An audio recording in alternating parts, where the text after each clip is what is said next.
Welcome to another episode of Veterans View. My name is Leroy Davis and I'm a retired Navy Chief Petty Officer. And today we are in the Washington, D.C. metro area at the Rise 21 conference. And I have with me today Judge Robert Russell and Jack O'Connor. Judge Russell started veteran court in Buffalo, New York. Jack O'Connor is the first mentor for Veterans Court. Now we're here at RISE, which is the National Association of Drug Court Professionals. So all of this is about specialty courts, and I want to let Judge tell us about the specialty courts and how you started. Yes, well, the Justice for Vets, which I'm very proud to be affiliated with the National Association of Drug Court Professionals, they have done a tremendous job in spreading Veterans Treatment Court around the country. But when you ask, how did it start with regards to Veterans Treatment Court? First, we began in January of 2008. But what was the inspiration? Yes, sir. I think it's really applicable here. And the inspiration was actually a Vietnam vet that we were working with in 2006 in Buffalo in the mental health treatment court. And this particular Vietnam vet, he was going to counseling, but he wasn't engaged with his counselors. He wasn't active or engaged in his group counseling. I had Jack, who was observing at that time in the courtroom. I knew Jack was an Army veteran, Vietnam, 82nd Airborne, and my project director at that time was Hank Borowski, a Marine Vietnam veteran. I asked them if they could go out in the hallway and talk to this gentleman. They went out in the hallway. About 15 minutes, 20 minutes later, the courtroom door opened, had the court clerk record the case. This gentleman now was standing in front of me at parade rest. Yes, sir. His head was uplifted. He looked at me directly in his eyes and he said, "Judge, I'm going to try harder." And that totally blew me away, because this was a gentleman prior to that was coming to the court just slumped, would never look at me, never have any eye contact. And I was wondering, how does a man go out in the hallway with two other veterans, stand in front of me now at parade rest, look at me directly and say, "You're going to try hard"? But you know what that goes to, Judge? That goes with our motto: each one, reach one, and teach indeed. one.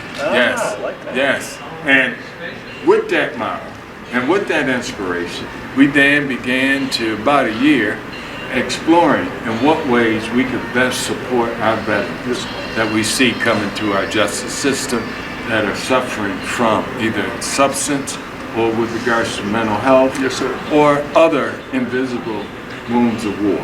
And we do our best, and we started Veterans Treatment Court, and it's been a grace and a blessing to work with the men and women who serve. Okay, thank you. Now, Jack, not only are you the first mentor, but you are the first mentor coordinator. So tell us something about that make you so happy to do this.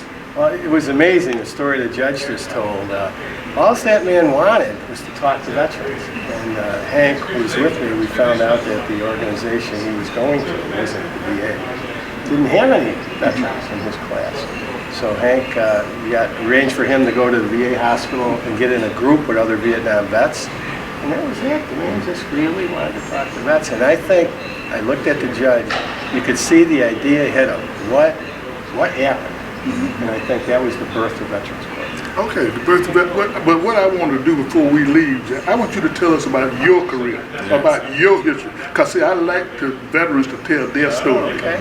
Yeah, well, again, I was the 82nd Airborne. I met the judge in 1995. I was told to go over.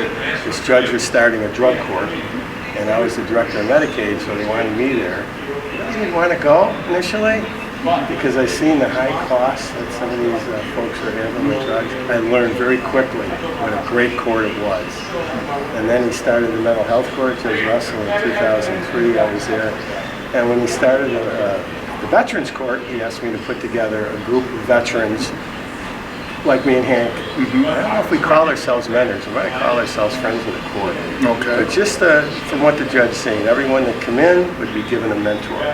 Army, Marine, infantry. And it's worked out real well. Hey, that's great.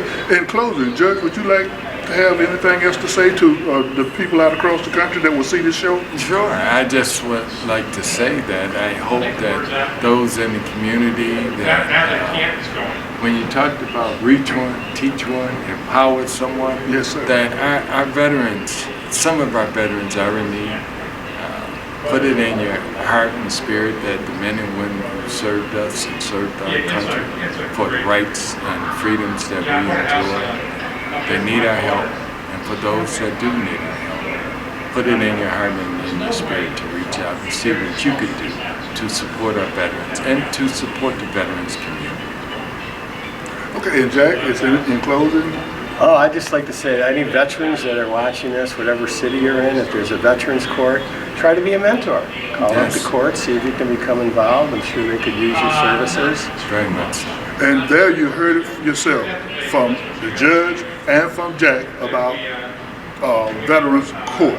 And now we're going to take a station break and we'll come back with Scott for Justice Outreach and we'll interview him. Thank you. The longest war in America's history has just ended. The men and women who fought for our freedom are among our greatest civic assets. When they return home, we're thankful and proud of their service. Most veterans are strengthened by their experience in the military, but right now, more than half of the 2.6 million who deployed to Iraq and Afghanistan return with mental health conditions related to their service. 1 in 6 struggle with addiction, and 1 in 5 have PTSD.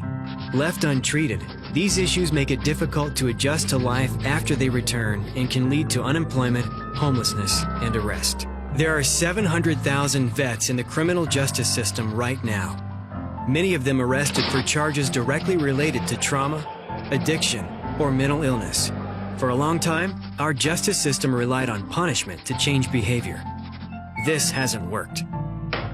New veterans treatment courts provide an alternative to incarceration. These veterans-only courtrooms offer treatment, accountability, and structure, while connecting them to benefits they have earned. If there is no veterans treatment court available, they may end up in jail, separated from family, without treatment, and stuck in a cycle from which they may never recover.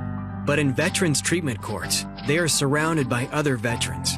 They receive veteran-specific treatment, meet regularly with a veteran mentor, and they have the opportunity to get their life back on track.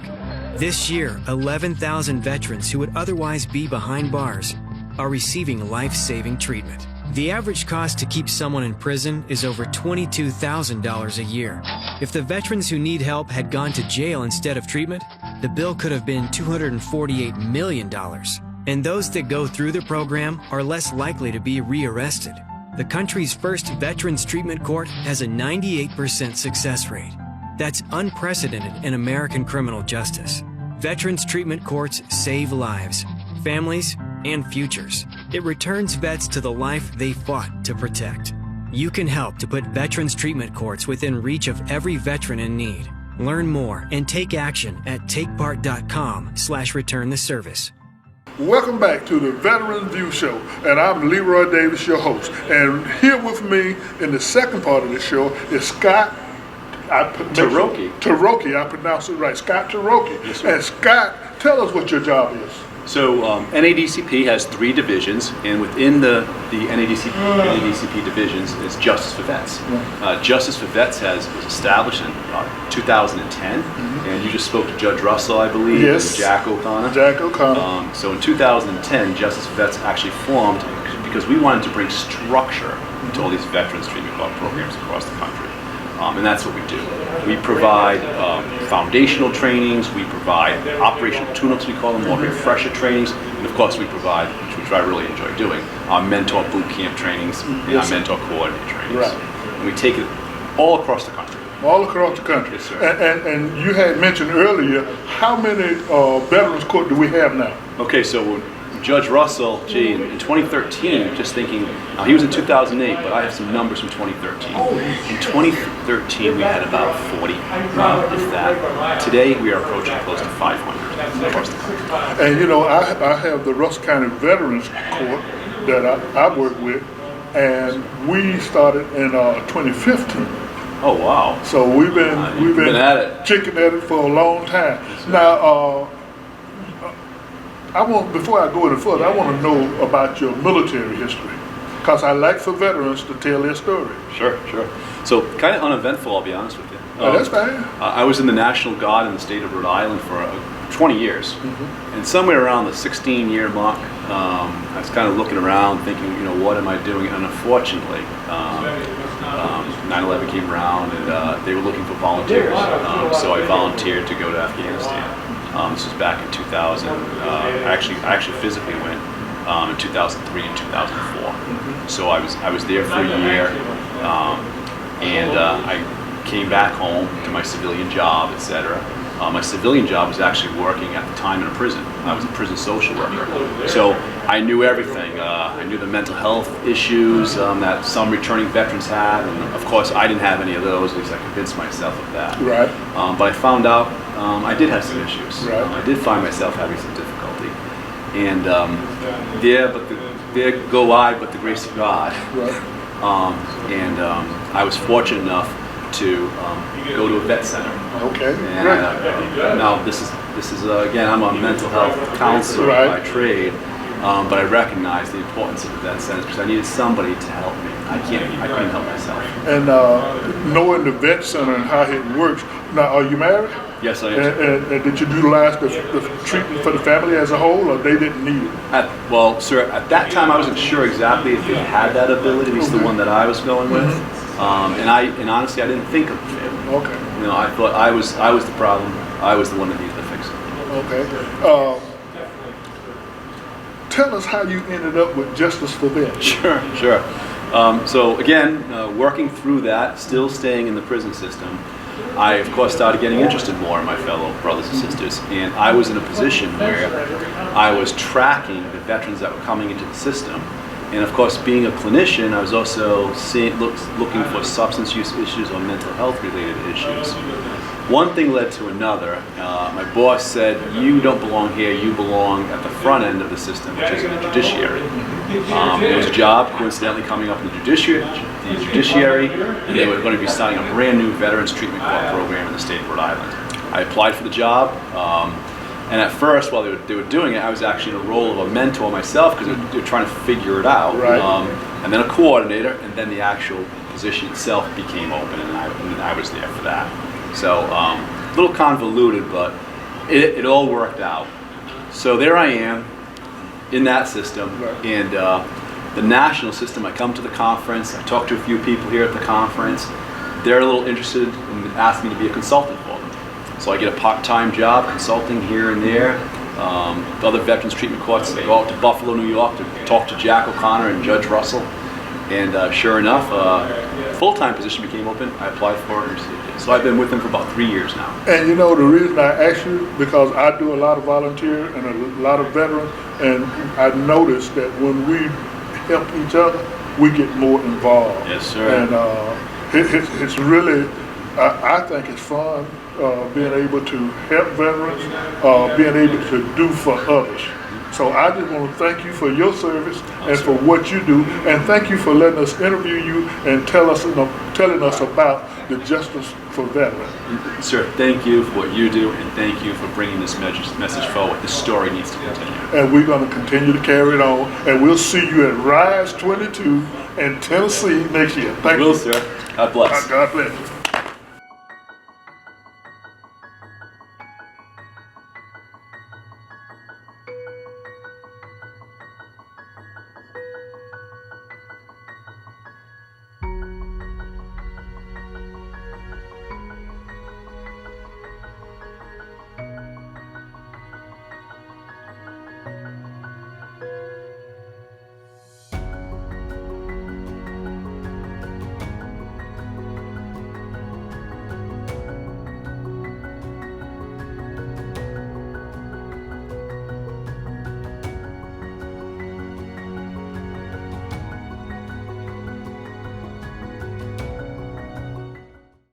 Welcome to the second half of the Veterans View Show. As you know, we shot the first half in Washington, D.C. when we was at the RISE conference and the NADAC, which stands for the National Association of Drug Court Professionals. And I'm here with Judge Michael Bellamy today in his courtroom to learn for he can say some of the things they learned at the National Drug Court Conference. Judge, would you tell our audience some of the things that you experienced at the conference? At the conference, it was a great conference, as most of them have been that I've been to before. But it helps me to realize how blessed we are here in Russell County to have our Veterans Court, our drug court for adults, our drug courts for the juveniles, our drug court for the families, and also for having the mental health court. I think we're very blessed and fortunate to have all those courts operating here in Russell County. I learned a lot, Leroy. Yes, sir. By the way, I'm proud that you've got your certificate of completion as a mentor. Mentor coordinator, yes. Coordinator. You do a great job in Thank handling you. all the mentors here in our court. I appreciate you and all the others who work, and Dr. High also. I guess one of the things that kind of stuck to me was that it helped me to realize that the persons that we see who have addiction problems, that we are not physicians. You know, when we staff our cases, lots of times we talk about those persons who have been given drugs, prescriptions by their physicians. It helped me to reiterate or remember that we're not physicians, that we have to let the doctors make those decisions. Yes, sir. And that sometimes the medical assistance in trying to get people off opioids is something that's necessary. And we shouldn't, I guess, try to get out of our realm and get into the realm of what the physicians say. But also let the physicians know we're trying to help these persons get off these addictive drugs that they have been on in the past. Right. The other thing that I learned in particular, that was reiterated, particularly at the judges' sessions that I went to, that the buck kind of stops with the judge. Yes, sir. And you know, we have the staffings, and we actually talked about cases where, in one court, where one judge said, "Well, whatever y'all decide, that's fine, that's fine. Yeah, whatever y'all decide." And he just said, "Well, I got confidence in the team. Whatever y'all decide, be fine." And judges can't do that. Right. And I know in our staffings, one person asked one time, "Well, Judge, what is it going to take to get this person out of here?" And my answer was, I said, simply an order from the judge. Yes. And that's the bottom line, it is. Yes, sir. And judges can't delegate their responsibilities in making decisions about whatever the circumstances are in those cases that we have in front of us. It also helped me to realize, you know, that, and I think the prosecutor who went, Mr. Knapp, I think he'll realize that too. Yes. And he and I attended a couple of sessions together, and he said, "Yeah, now, Judge, I understand what you were saying as far as, you know, you got to give persons that relapse is a part of you know, part of the treatment process. Right. You know, people are going to have relapses, and that you don't put people out simply because they have had a relapse." It helped me also to realize that even though I went against a team on one particular person we had, I said, "No, we need to give this person help because that person has serious addiction problems. Yes. Therefore, we need to, you know, go above and beyond the extra mile to make sure they get help." I think the other thing I would say before I got interrupted was that we need to give more positive or you know, praise, and we need to give praise to those who are doing well. And we need to look also at all the persons who are in our courts to make sure we have the persons that we're treating in our courts are the persons we need to be treating. And those are with high risk, you know, high risk of being reoffenders and high risk of, you know, addiction, you know, serious addiction problems. We need to make sure we have those kinds of persons. We also need to encourage the district attorney's office to look beyond just persons who are charged with simple drug possessions. They reiterate the fact that we need to not put persons who are low risk level and people who just may have one possession charge in treatment for extended periods of time, because what they do is they learn from those folks who had those serious problems, and we create more problems than we help cure problems. Yes, sir. So we need to look at that. So I think as a result of that, Mr. Knapp in particular from the District Attorney's Office and I intend to look at all our cases and make sure we have the correct assessments on everyone that we have and we're treating the people that we need properly. It also helped us to realize, like you went to one on DUI in particular, that we need to probably have separate tracks or not have DUI persons necessarily in the adult drug court programs. And that depending on the assessment that's given to those individuals and what the results are, we might want to look at doing that as a shorter track versus the 18-month that we do in the adult drug court. Yes, sir. The other thing that I think the conference does for us, you get to see so many other people and you get to discuss problems that they have and see how they handle their problems. And it helps you to realize that your problems are not just your problems, sir. And sometimes there's some solutions that you wind up hearing about that you may want to bring back. And I think we brought back a few things that we want to help implement here in Russell County. Yes, sir. And just to piggyback off of something you said, you know, I try to tell people when they ask me what we do here, I said the Veterans Treatment Court, just as drug treatment court and mental health treatment court, is a place that we're trying to get people help, not put them in jail. It's all about helping. So if they take advantage of the opportunities that are provided for them, then they can go through a treatment program and not end up in jail. That is so true. And I just want to thank you right quick for inviting Tears to join the team, because Tears have done quite a few great things for us. Right now we have a young man that's in Birmingham in treatment. And so he's going to be up there for 14 days for detox. And when he leaves detox, he's going to go to either Anderson, which is a 6-month in-house program to clean him up, because he's really got issues. This will be his 3rd relapse. And they say, well, if we don't get Anderson, we're going to keep him here at Peterson, and he'll be in a 12-month program. I said, well, why don't you just keep him at Peterson? So we want to clean him up good. And that's the young man that the team want me to send off to the state penitentiary. Is that right? He's one of them. His 2. Okay. But it's all about helping. But it's all about help, and by bringing Tears on, that was a extra organization that has the Tears got a grant to treat opioids. right. They have the grant, Which is a tremendous plus, and then because of that grant that they have, that person won't have to pay any money also. exactly. And that's what I want to commend you. I know we haven't been able to get some of the grants we've applied for. Right. But we need to keep applying for grants, and we'd ask persons who may see this, who may know a situation where we can apply for grants. I think we have worked something out that we're going to get to where we need to be. Well, So- that's part of going to the national conferences. You meet the folks who have some of the monies, and they can tell you and point you in the right direction. Yes, sir. But I just wanted to say that, and again, thanks to Miss McDonald and Tears, because they came on the team, and right away they went to work with us. They didn't try to say, well, I got this for this. No, they said, what do you need? What can we do to help? And what can we do to help? And that's what they did. In closing, Judge, is there anything else you'd like to say about the RISE conference, or just about the court in general, what we're doing? And when we talk about Veterans Treatment Court, we want to include the other courts too, because we try to help you as much as we can.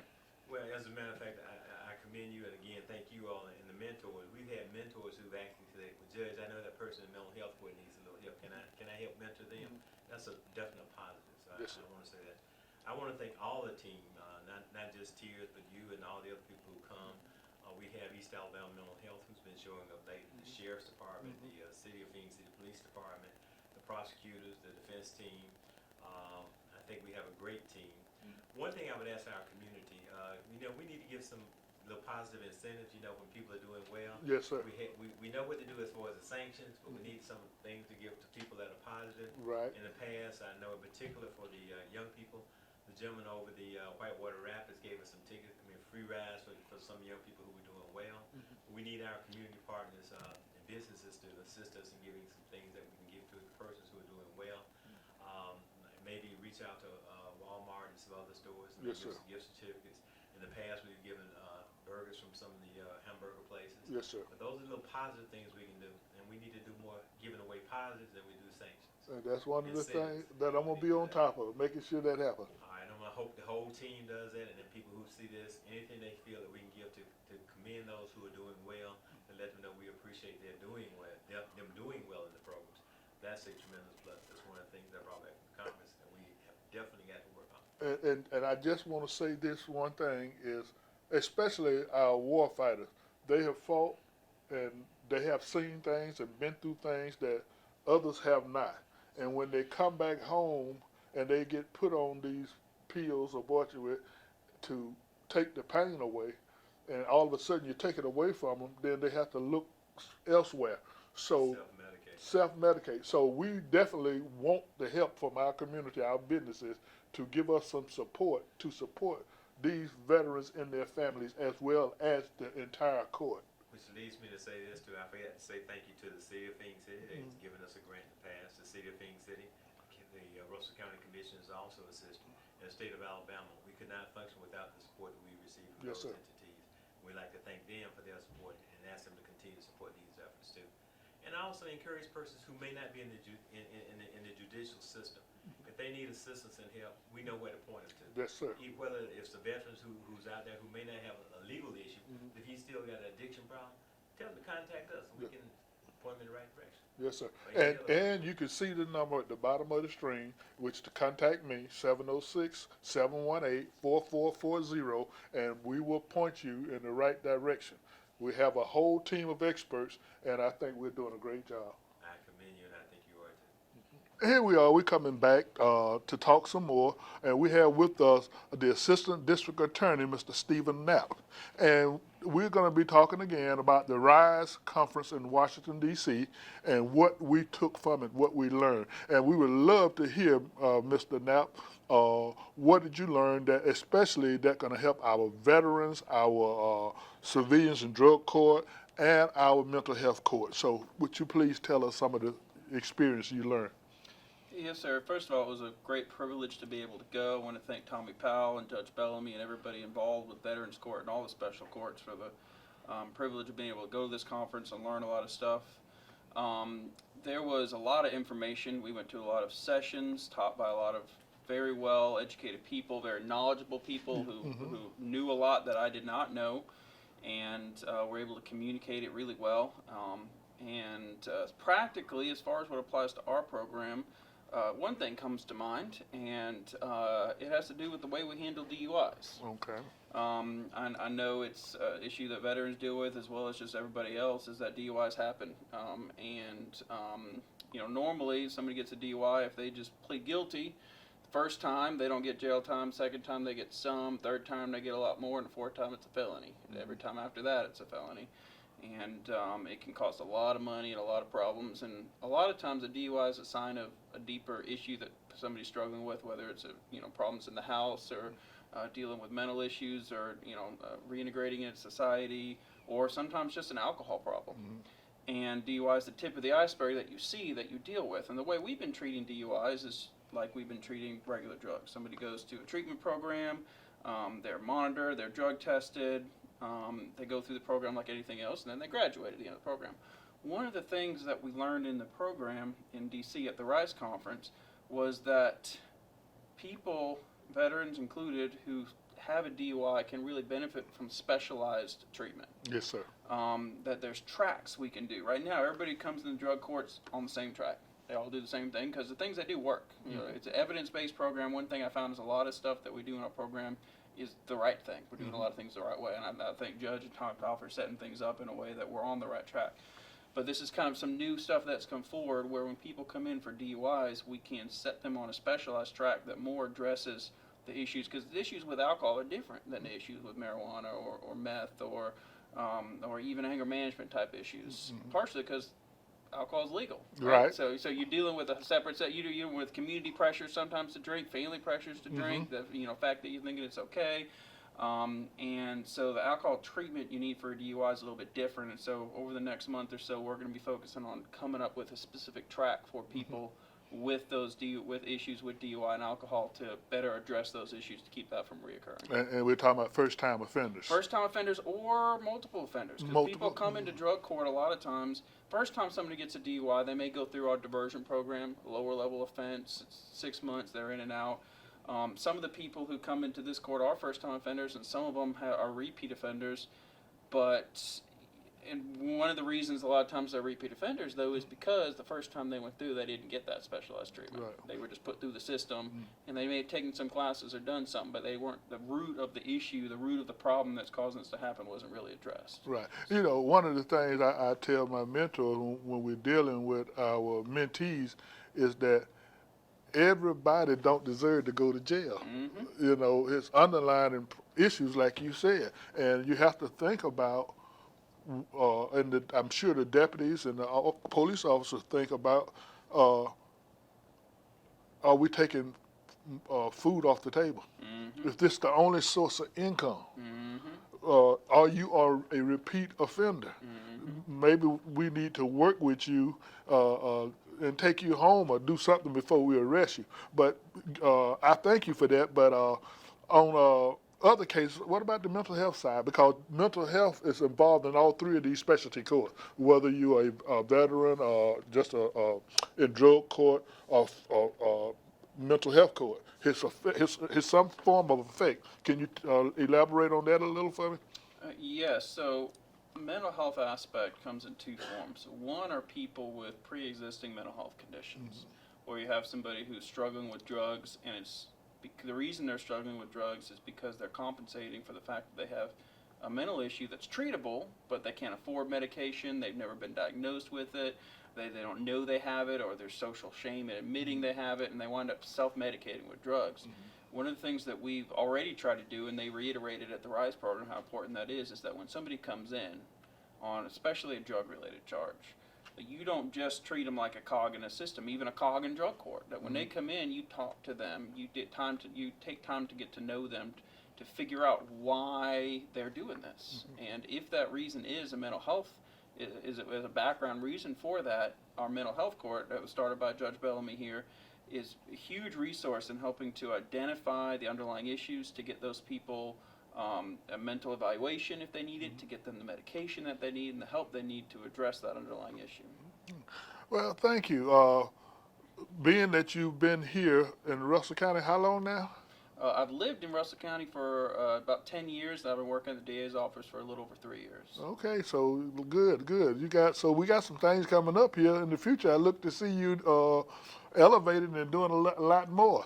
And I want to thank you for doing this interview, although we work together, but I want the citizens to see this assistant district attorney that works these specialty courts, so they know the kind of person you are. Well, I appreciate you allowing me to be on here. If anybody out there, if you ever come in trouble with the law, you get arrested for something, you mess up, you have a trouble, don't hesitate to contact the DA's office, contact Leroy here, to contact the court, because one of the biggest complaints I hear is people feel like they're, again, just a cog in a machine. Justice rolls on, it rolls right over them. They don't understand why the things happen to them the way they do. These courts are designed to give people a way to get help and to get treatment, and that's what we're here for. We'll be more than happy to talk to anybody.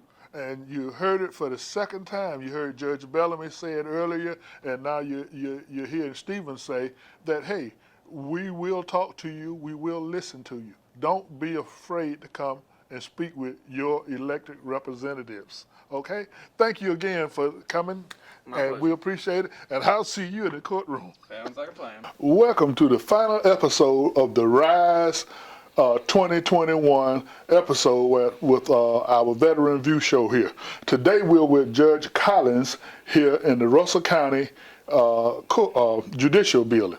And Judge, we want to talk about some of the things that we did or learned in Washington when we was at the conference, the National Drug Court Professionals. So would you give us some of the things that you learned there? Yeah, well, at the conference, there was a great conference, by the way. Had a lot of valuable information.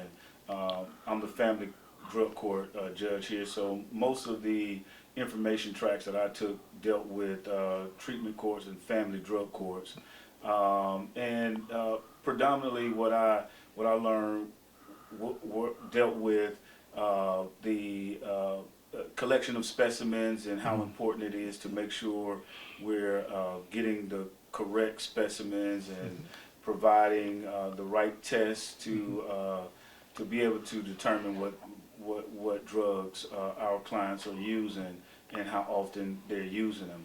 And so I pretty much, because in my court, I hear a lot of my clients giving a lot of excuses about why they tested positive, right? Anything from, I was just around someone and this, the secondhand smoke is why I tested positive. And so I took a lot of informational tracks to dispel a lot of those myths. And so you start with collection, and then you make sure the tests are done appropriately. And that way, when we're treating our clients, we can make sure, one, that we hold them accountable.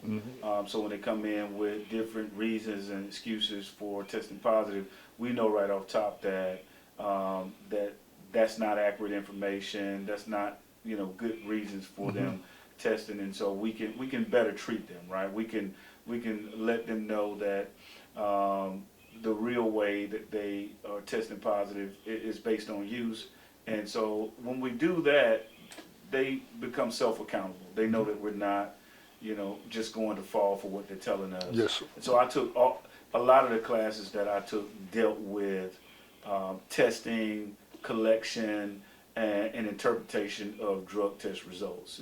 And I specifically wanted to go to the conference to get that kind of training, and I thought it was just phenomenal. So, and then of course, we learned a lot of different ways to hold folks accountable with having peers, client mentors in the treatment courts and things of that nature. So it was a fantastic conference. And one of the things that I learned, and I just wanted to ask you about it, is people having relapse. Yeah.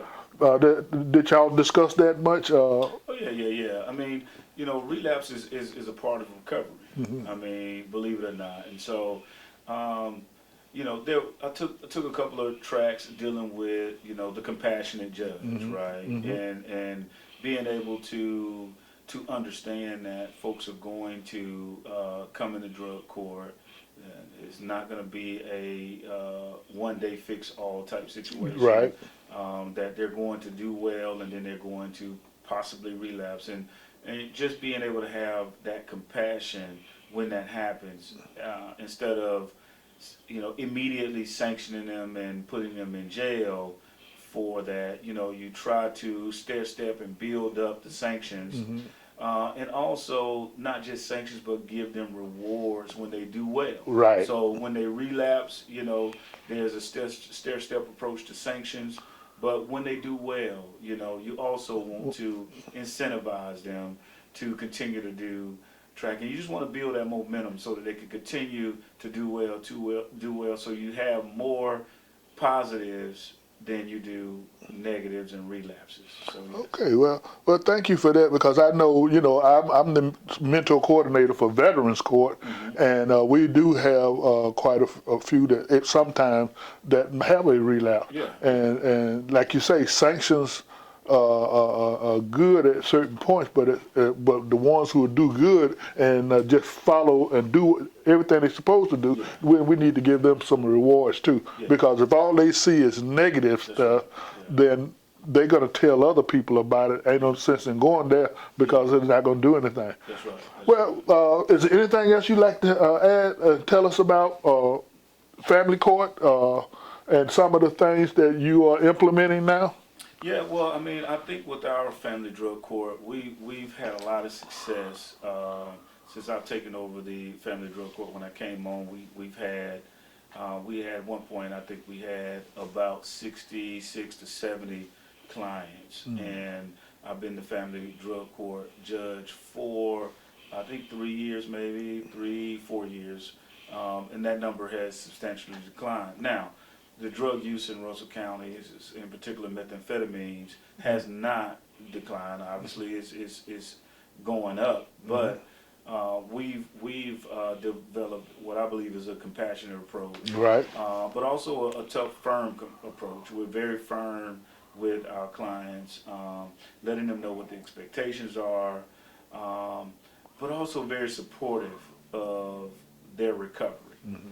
And so most folks come in the program and, they don't know what's going on. They're trying to find their way. They come off a little resistant and, sometimes combative about treatment. But as you love on them and support them and let them know that you're truly here to try to help them recover, they tamp down and then they start to trust the team. They start to trust the process. And I think we've done a very good job in getting folks clean and returning children back to moms and dads and trying to get families back together. So I'm very happy about what we've done with our drug court program. Well, we want to thank you, Judge, for sitting down and sharing with us some of the things that you did while in Washington and at the Rise convention, and we look forward to going to Memphis. Not Memphis, but Nashville next year for the conference as well. Because every time we go, we learn something. Like one of the things I learned is that when you don't have a urine test, but you know that this person is doing something, the hair follicle, and a lot of times they'll cut the hair off their head, so you can't get it. But we can get it from under the armpit, or snatch an eyebrow. So those are some of the important things that, and as long as I think if we inform them that hey, there's more than one way to get a good test, that also will stop them from doing things. And I think it's important though, again, my main reason for wanting to go this particularly is, they had a lot of myth busting information over there. And that's important when the clients know the truth, and that you know that the stuff that they're telling you is not accurate, and you can show it to them. For example, the only way someone tests positive for methamphetamines is that they ingested methamphetamines, because the test does not test. The test does not test for the actual drug methamphetamines. It tests for the metabolites, right? Or the test for the metabolites of cocaine, which means the only way the metabolites are created if they are ingested in your system, because they don't exist in the body otherwise. Right. And so when you explain that information to them, and you say, well, we always say trust the science. Well, the science says you use methamphetamine. Right. That's what the science says. Yes, sir. And when you hit them with the science, they still gonna try. Now they gonna try to find something. Yes, sir. And you'll be amazed with some of the excuses that you get. But I think once they know that you have done your research and you know what's right and what's wrong, and they know they can't get over on you, but that you love them anyway, and you're just trying to help them. And that's the reason why, you're being hard on them. Yeah, they come around, and I think that's why we've had a lot of success.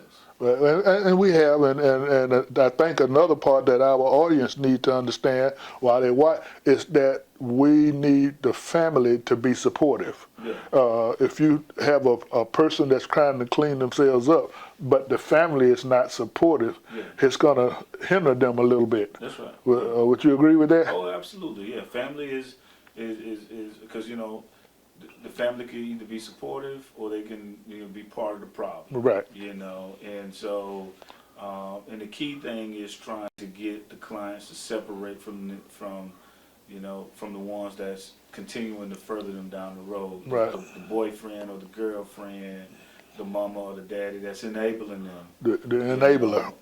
The enabler. So, and I think all of our accountability courts do a really good job. Right. And all of our judges and team members, such as yourself and everybody involved in the process, I think we do a really good job here in Russell County. And so we're just gonna get better, Well, I want to say, as my parents used to say, you can do bad by yourself. Yeah. You don't need no help to do bad. Yeah. So we're going to wrap it up here with Judge Zach Collins, because he got to get back on the bench, and we are just so happy to conclude this final episode. And as we always say when we get ready to tune out here lately, is we're going to let Judge talk a little bit about to encourage people getting their vaccination.